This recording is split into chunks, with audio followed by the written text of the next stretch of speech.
அண்மைய நாட்களாக தொடர்ச்சியாகவே இந்த மீனவருடைய பிரச்சனையானது அத்துமீறி எங்களுடைய ஸ்ரீலங்கா எல்லைக்குள்ள இந்திய மீனவர்கள் வருகின்ற என்கின்ற நகர்வானது பாரிய அளவிலான பேசு பொருளை உண்டு பண்ணி இருக்கிறது. உங்களுக்கு எல்லோருக்கும் தெரியும், கடந்த காலங்களிலும் சரி இப்ப இருக்கக்கூடிய ஆட்சியிலும் சரி இந்த பிரச்சனையானது தொடர்ச்சியாக நீண்டு கொண்டு செல்லுகின்றது. ஒரு விடயத்தை நாங்கள் சிந்திக்க வேண்டியவர்களாக இருக்கின்றோம்.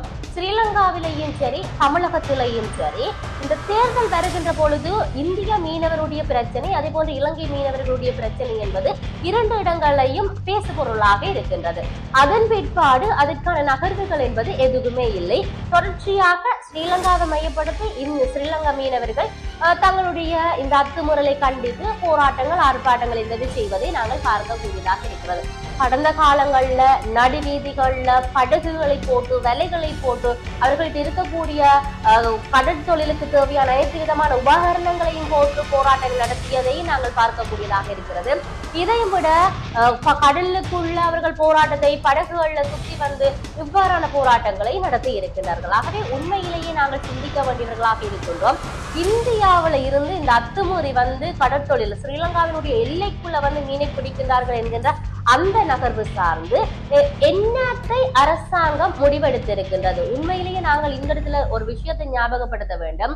இப்ப ஸ்ரீலங்காவில் அதிக அளவிலான பல நகர்வுகளை சொல்லுகின்றார்கள். ஒன்று போதைப் பொருளுடைய நகர்வுகளாக இருக்கட்டும், என்ன ஒன்று மீனவ சமூகத்துடைய வாழ்வியல் பாதிக்கப்படுகின்றது என்ற ஒரு விடயம், இன்னொரு விடயம் பொருளாதாரம் வந்து வளர்ச்சி காணாததுக்கு பொருளாதார வளர்ச்சிக்கு மிக முக்கியமாக இருக்கிற மீன்பிடி அதை வந்து இவர்கள் அழைக்கின்றார்கள் என்கின்ற இவ்வாறான பல விடயங்கள் இருக்கின்றது.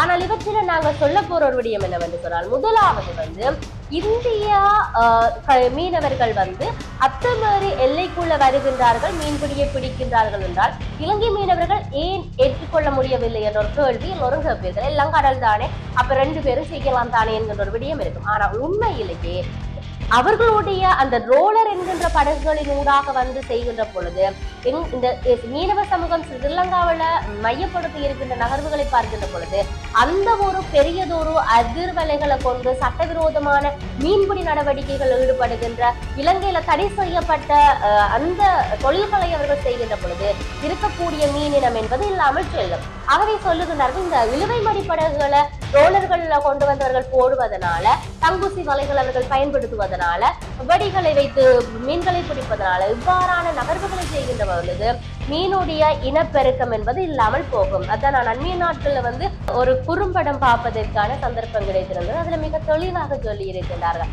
இந்தியாவில இருந்து மீனவர்கள் இலங்கைக்குள்ள வந்து எல்லைக்குள்ள வந்து மீன் பிடிப்பதனால மீனுடைய இனப்பெருக்கம் இல்லாம போகுது, மீனவர்களுடைய வாழ்வியல் இங்கு கேள்விக்கு உள்ளாக்கப்படுகிறது. இதனால வந்து எதிர்வருகின்ற சந்ததியினர் தொழிலை செய்ய வேண்டும் என்று சொன்னால் அவர்கள் எங்க செல்வது, குளங்கள் குட்டைகள் ஆறுகளை தேடி அவர்கள் செல்ல வேண்டிய நிலை இருப்பதாகவும் அந்த ஒரு வறண்ட ஒரு இடத்தை அவர்கள் காட்டியிருந்தார்கள் அந்த புகைப்படத்தில். உண்மையிலேயே இது உண்மைதான் என்கின்ற விடயங்களை வந்து எங்களுக்கு தொட்டு சென்றுள்ளது. அதை பார்க்கின்ற பொழுது மிகவும் எங்களுக்கு வேதனையாக இருக்கிறது. ஏனென்று சொன்னால் இவர்கள் அத்துமீறி வருவதனால இந்திய மீனவர்களுடைய உயிர்கள், அவர்களுடைய படகுகள், அவர்களுக்கான தண்டனைகள் என்பது ஏராளமாக இருக்காது. இலங்கை மீனவர்கள் மாறி அங்கால போவார்களாக இருந்தால் அவர்களுக்குமான தண்டனைகள் என்பது இப்படி இருக்குது. எது எப்படி இருந்தாலும் சிந்தித்து செயற்பட வேண்டியவர்களாக இருக்கிறோம் என்பதை இந்த இடத்துல சொல்லக்கூடியதாக இருக்கிறது.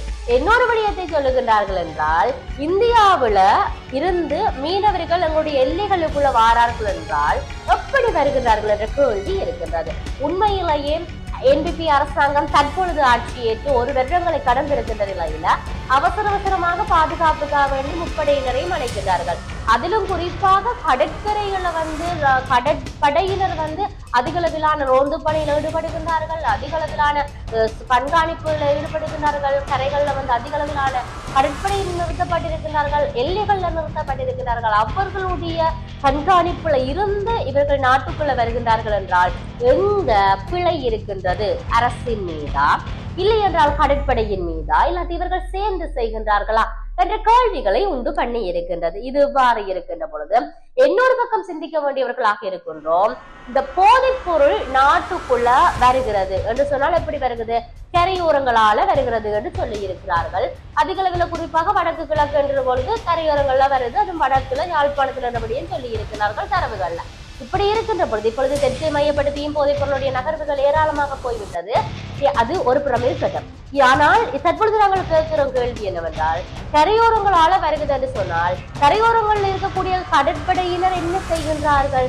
அப்ப அவர்கள் இவர்களுடைய என்னென்ன போதைப் பொருளை உட்செல்ல விடுகின்றார்கள், எப்படி வருகிறது என்கின்ற மிகப்பெரிய கேள்விகளை உண்டு பண்ணியிருக்கிறது. எது எப்படி இருந்தாலும் இந்த மீனவருடைய அத்துமீறல்களை கண்டித்து தொடர்ச்சியாக ஸ்ரீலங்கால போராட்டங்கள் ஆர்ப்பாட்டங்கள் இடம்பெறுகிறது. ஆகவே முதலாவது விடயம் என்னவென்று சொன்னால், அரசாங்கம் இது சார்ந்தான ஒரு நடவடிக்கை எடுக்க வேண்டும். தொடர்ச்சியாக கடந்த காலங்களில் செய்த ஒரு தவறு இதுதான். இப்ப இருக்கக்கூடிய ஆட்சியாளர்களும் செய்கின்றது. தங்களுக்கான சுய லாப அரசியலுக்காக வேண்டி இந்தியாவுக்கு செல்வதும், இந்தியாவில் இருக்கக்கூடியவர்களுக்கு மகஜர் கொடுப்பதாக இலங்கை மீனவர்களிடம் அந்த மகஜரை வேண்டிக் கொண்டு, சமாசங்களுடைய தலைவர்களிடம் வேண்டிக் கொண்டு, இருக்கக்கூடிய சங்கங்கள்கிட்ட வேண்டிக் கொண்டு செல்வதாக சொல்லுவார்கள். அங்க அவர்கள் ஒரு அறிக்கையை அங்க இருக்கக்கூடிய பிரதமரோடு, அங்க இருக்கக்கூடிய அதிகாரிகளோடு, எம்பிமாரோடு கலைத்து அதை கொடுத்து விட்டு வருவார்கள். அதே போன்று அங்க இருக்கக்கூடியவர்கள் இங்க விஜயம் செய்வார்கள். இவர்கள் செய்ததை போன்றே அவர்களுடைய நகர்வுகள் இருக்கும். ஆனால் இச்சைவரைக்கும் அதுக்கான தீர்வு இல்லை. இருக்கக்கூடிய சில தமிழ் கட்சிகளும் கூட இந்தியாவுக்கு செல்வார்கள், நாங்கள் இதை பற்றி பேச போகிறோம் என்று. கடந்த காலங்களில் விட்ட தவறுகள் தொடர்ச்சியாக ஈடுபட்டு கொண்டு இதே போன்றே நடந்து கொண்டிருந்தார். இந்த மீனவ சமூகத்துக்கான விடுதலை என்ன, அவர்களுக்கான தீர்வு என்ன கேள்வி இருக்குது.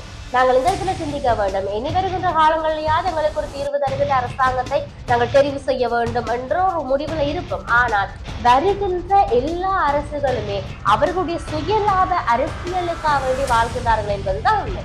NPP அரசாங்கம் கூட இந்த விடயத்தை இலகுவாக தீர்த்து வைக்க முடியும். இந்தியாவுக்கு ஜனாதிபதி அனில்குமார் திசாநாயக்க நிறைய நாட்களாக பயணம் செய்திருக்கிறார். தெரிந்து தெரியாம என நிறைய தடவைகள் அவர் சென்று விட்டு வந்திருக்கிறார். இங்க இருக்கக்கூடிய அமைச்சர்கள் செல்கிறார்கள், எம்பிமார் செல்லுகிறார்கள். ஏன் இந்த பிரச்சனைகளுக்கான ஒரு தீர்வினை தர முடியவில்லை, அவற்றுக்கான முற்றுப்புள்ளி வைக்க முடியவில்லை என்று இப்பொழுது கேள்வி எழுப்பக்கூடியதாக இருக்கிறது. தொடர்ச்சியாக சமாசங்களினுடைய தலைவர்கள், சங்கங்களுடைய தலைவர்கள் போராட்டங்கள் ஆர்ப்பாட்டங்களை செய்கின்றார்கள். இருப்பினும் மீனவர்களுடைய வாழ்வியல் இன்று கேள்விக்கு உள்ளாக்கப்பட்டிருக்கின்றது. இது சார்ந்து நாம் சிந்திக்க வேண்டிய தேவை இது. என்ன செய்ய போகின்றது அரசு? இதற்கு மீனவ சமூகம் என்ன செய்ய போகின்றது? இருக்கக்கூடிய சங்கங்கள், சமாசங்கள் என்ன செய்ய போகின்றது என்பதையும் நாங்கள் பொறுத்திருந்து பார்ப்போம். இருப்பினும் அவர்களுடைய வாழ்வியலை கேள்விக்குள்ளாக்கப்படுகின்ற இவ்வாறான விடயங்களுக்கு அரசு தீர்வினை வழங்க வேண்டும் என்பதுதான் எல்லோருடைய மிகப்பெரிய விடயமாகவும் இருக்கிறது என்பதை இந்த இடத்தில் சொல்லிக்கொண்டு மற்றொரு காணொளியூடாக சந்திப்போம். வணக்கம்.